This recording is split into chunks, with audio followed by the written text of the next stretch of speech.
From butt fumbles to fake punts, these are the most ridiculous moments in NFL history. Let's start with the story of Dave Hampton, the unluckiest 1,000-yard rusher in NFL history. He crossed the 1,000-yard mark during the game and was awarded with a trophy and the game ball for his achievement. But here's where the hard luck kicks in. On his last carry of the season, he lost yardage. Yep, he lost some of the hard-earned yards he had just gained, which made him end the season at 995 yards. Okay, brace yourself for this next ridiculous moment. In 1964, Jim Marshall, a top-notch defensive end for the Minnesota Vikings, recovered a fumble and dashed an impressive 66 yards right into the end zone. Sounds great, right? Well, not really. He ran into his own team's end zone. And to top it off, he tossed the ball away, all pumped up about his touchdown. The play resulted in a safety for the Niners. But wait, there's a twist. The Vikings still managed to win 27-22. Now that's a mix of ridiculous and happy ending.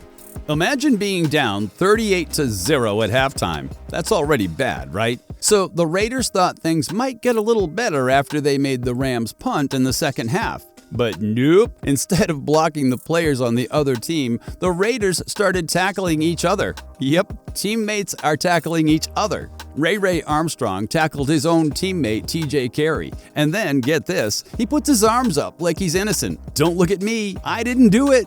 This whole mess kind of sums up how bad the Raiders' day was in St. Louis. But how to forget the time when the Seattle Seahawks decided to pull off a sneaky move, a fake punt. Exciting, right? Well, it was, until things took a sudden turn. The fake punt was going perfectly, fooling everyone, until out of nowhere, John Ryan somehow lost control of the ball. Yep, the ball just slipped from his grip at the worst possible moment. To make matters worse, right after the ball slips away, boom, he gets absolutely drilled. Ryan stayed down on the field for quite some time and got diagnosed with a concussion. Not a good day at the office for sure.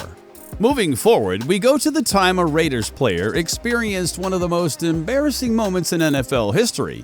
In a crucial part of the game, Tommy Kelly made a tackle on Broncos running back Knowshon Moreno. But wait for it, his pants got knocked off. Yeah, you heard it right. His pants fell down to his feet during the tackle. But don't worry, it wasn't anything too scandalous because Tommy had on a jockstrap underneath his shorts and pants. So it was all good for the TV audience. Remember Leon Lett's infamous Thanksgiving blunder? During the 1993 matchup, the Dallas Cowboys were leading against the Miami Dolphins with only 15 seconds left on the clock. Miami attempted a 41-yard field goal in the snowstorm, but the Cowboys successfully blocked it. As Lett's teammates celebrated, he made an unexpected move as he tried to pick up the ball on the icy field, but he slipped, allowing Miami to recover the ball. The blunder proved costly as Miami got another chance and kicked a successful field goal, securing a 16-14 victory. If Lett had refrained from touching the ball, the Cowboys would have gained possession and automatically won the game. Next up, we have a memorable moment involving Mark Sanchez accidentally colliding with his teammate's backside during a play.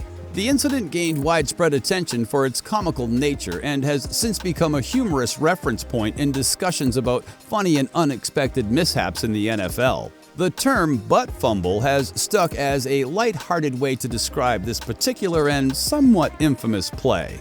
Just like the one back in 2015 when Danny Amendola had a great opportunity for a touchdown on a punt return. As he sprinted towards the end zone, his teammate Duron Harmon unexpectedly tackled him. Despite this mishap, the Patriots still pulled off a score later in the drive. If they hadn't managed to score, Duron Harmon might have faced some serious consequences from the coach Bill Belichick. Ah yes, how to forget about Matt Hasselbeck, the Seahawks captain who won the coin toss and confidently declared, "We want the ball and we're going to score."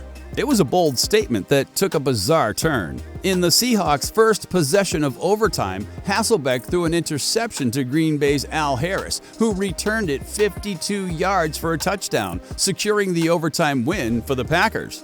But this next one will surely confuse you.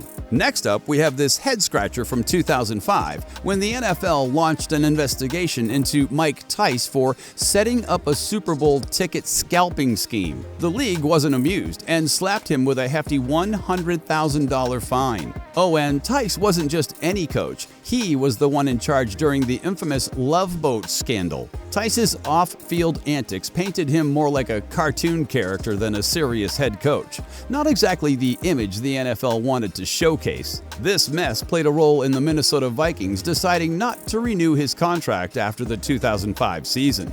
Without a doubt, one of the most ridiculous incidents in NFL history was when the Bengals were leading 21-14 and Green Bay was striving to score in the closing moments. Out of the blue, Gregory Gall, a 31-year-old fan from Cincinnati, decided to join the fray. He sprinted onto the field, snatched the ball from Brett Favre, and managed to elude security, causing a bit of chaos on the field. Marvin Lewis, the Bengals coach, found humor in the situation and teased about slipping the daring fan $20. To add to the drama, the officials reset the clock to 26 seconds, and the subsequent play witnessed Favre getting sacked. As security eventually caught up with Gall, they escorted him out of the stadium in handcuffs.